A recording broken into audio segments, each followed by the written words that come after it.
Hello, welcome to the National Property Inspections video guide on how to prepare for a home inspection. In this brief video, we will cover some items that are often overlooked, but can seriously reduce the number of surprises found during a home inspection. The inspector needs to be able to access all areas of the home as easily as possible. Crawl space and attic. If the access to the crawl space is in a closet where items are stored, please remove them prior to the inspection so the access panel can be opened easily. Likewise, often the attic access will be in a closet ceiling, and neither you nor the inspector wants to get insulation on your clothes or other stored items, so please remove or cover them prior to the inspection. I can't tell you how many times I've gone into an attic to find mold on the ceiling or mice droppings everywhere.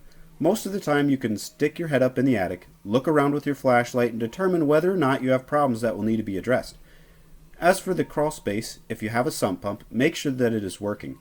No one wants to have a buyer walk away because the sump pump wasn't working and the crawl space was flooded. Water and electrical.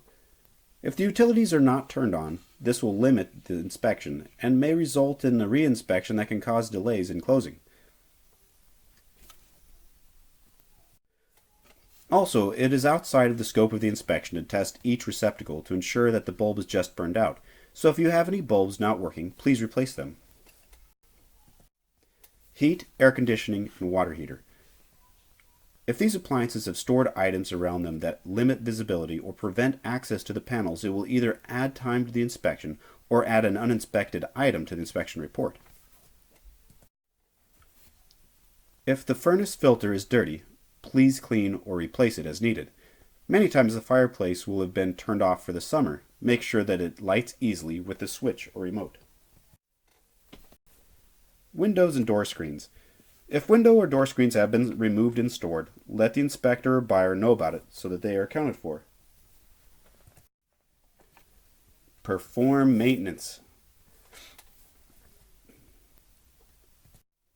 Always try to fix those things that you know are broken or hazardous, or disclose it to the buyer.